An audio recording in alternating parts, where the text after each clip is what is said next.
Republic day parade को, है ना। लेकिन इस चैप्टर को हम लोग अधूरा छोड़े थे समय के अभाव में। आज इस चैप्टर को हम लोग जो बाकी का हिस्सा है उसको जानने का समझने का प्रयास करते हैं। जैसा कि पिछले दिनों जो हम लोग पढ़े थे उसमें कुछ बातचीत चल रहा था भाई और बहनों के बीच में, है ना। ऋषभ के भाई प्रिंस और बहन काली के बीच में कुछ बातचीत चल रही थी। ऋषभ इस बात को लेकर के हैरत में था कि भाई प्रत्येक दिन की तरह आज जो है हमारे भाई और हमारे बहन स्कूल टाइम पर स्कूल को तैयार नहीं हो रहे हैं, बल्कि उसके काफी पहले तैयार हो रहे हैं। तो जानने का प्रयास करता है अपने भाई प्रिंस और अपनी बहन काली से कि आखिर आज कौन सा विशेष दिन है जिस कारण से इतनी सुबह स्कूल जाने की तैयारी हो रही है। तब उनके भाई और बहन के द्वारा यानी कि प्रिंस और काली के द्वारा यह बताया जाता है कि आज कौन सा दिन है। आज रिपब्लिक डे है, आज गणतंत्र दिवस है, 26 जनवरी है ना। अब 26 जनवरी के दिन स्कूल में बहुत सारा प्रोग्राम वगैरह होगा, ठीक है। 26 जनवरी को क्यों मनाते हैं वह भी कल बताया गया था आप लोगों को। 26 जनवरी गणतंत्र दिवस के रूप में मनाया जाता है। गणतंत्र दिवस क्या होता है? गणतंत्र दिवस एक ऐसा विशेष दिन है जब हम अपने देश भारत में आजाद होने के साथ साथ अपने कानून के साथ जीना शुरू किए, है ना।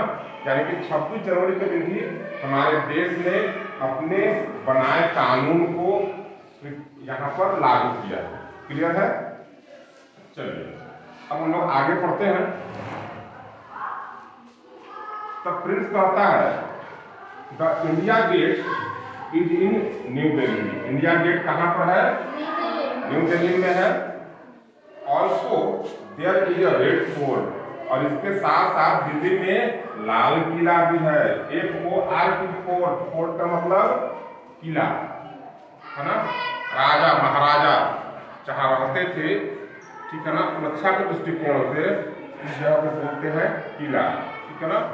तो वहाँ पर दिल्ली में जो कि नई दिल्ली की बात है, वहाँ पर केवल इंडिया गेट नहीं है, इसके साथ साथ क्या है? रेड फोर्ट, लाल किला भी है। A parade of all 3 wings of Indian armed force starts from the Vijay Chowk displaying various arms, weapons, tanks and big guns etcetera. क्या कह रहा है? A parade of all 3 wings. हमारे देश भारत में सेनाएं हैं। कितनी तरह की सेनाएं हैं? 3 तरह की, है ना। कौन कौन सेनाएं हैं? जल सेना, ऊंचा आवाज में बोलो। जल सेना, थल सेना, वायु सेना। Good, excellent. 3 तरह की सेनाएं हैं, जल सेना, थल सेना और वायु सेना। इन तीनों सेनाओं को भी 3 विंग्स के रूप में यहाँ पर पुकारा गया है, ठीक है ना। Of Indian armed force, armed force का मतलब होता है सशस्त्र बल, ठीक है ना। सशस्त्र बल जिसके पास हथियार हो, वैसे सैनिक। Start from the Vijay Chowk displaying various arms, weapons, tanks and big guns etcetera. कह रहा है कि वहाँ जो विजय चौक है वहाँ पर अनेक प्रकार के, वेरियस का मतलब होता है अनेक प्रकार के, विभिन्न प्रकार के आर्म, हथियार, वेपन्स, वेपन्स का मतलब बड़े बड़े हथियार, ठीक है ना। टैंक्स, टैंक देखा है आपने तस्वीरों में, सिनेमाओं में। युद्ध क्षेत्र में टैंक कितना मजबूत होता है, गोला दागता है ना। उसमें छोटे छोटे गन्स भी लगे होते हैं।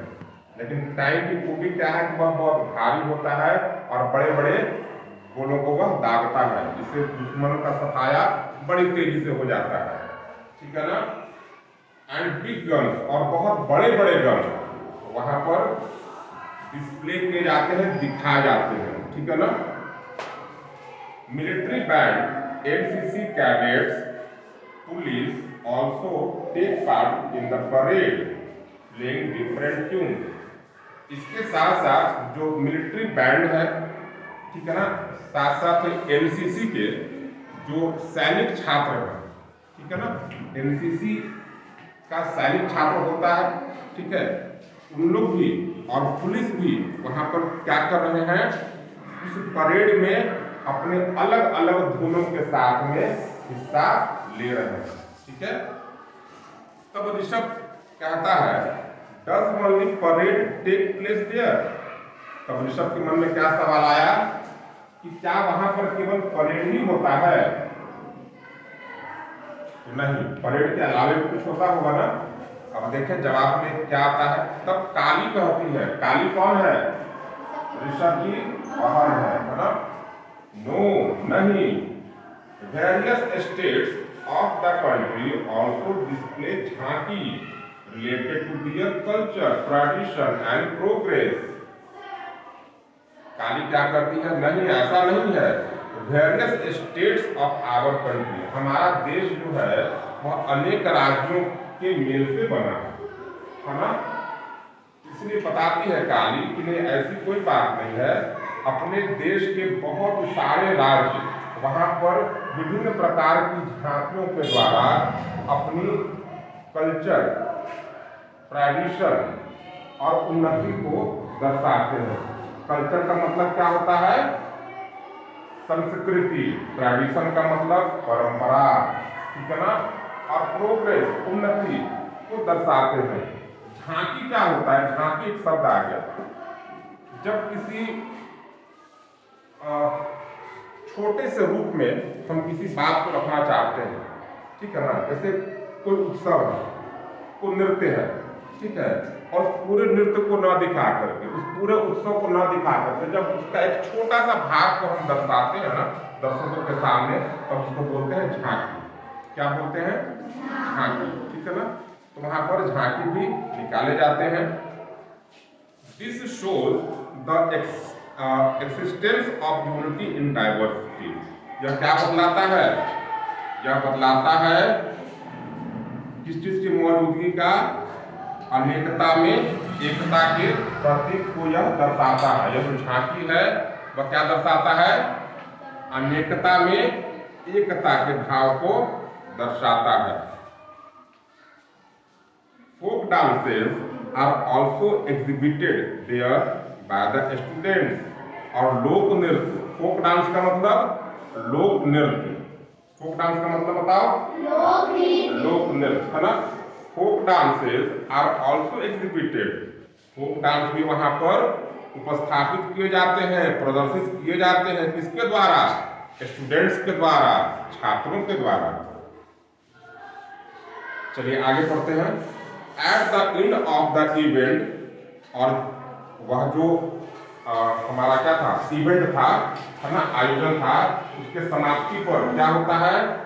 एन एरोप्लेन, एक एरोप्लेन है ना जिसके बारे में पता रहा। An aeroplane showers flowers resembling the try colour.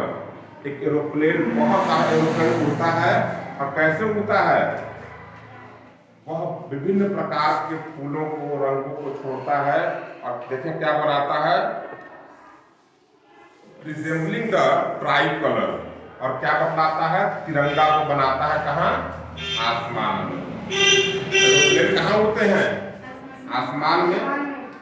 तो वह जब फ्लावर्स को, विभिन्न प्रकार के रंगों को वहां से उड़ेलता होगा एक विशेष पद्धति से, ठीक है ना, ट्राई कलर बनाने के लिए, तो ट्राई कलर कहाँ बनता होगा? आसमान में बनता होगा, है ना। ट्राई कलर का मतलब किसी को समझ में आया?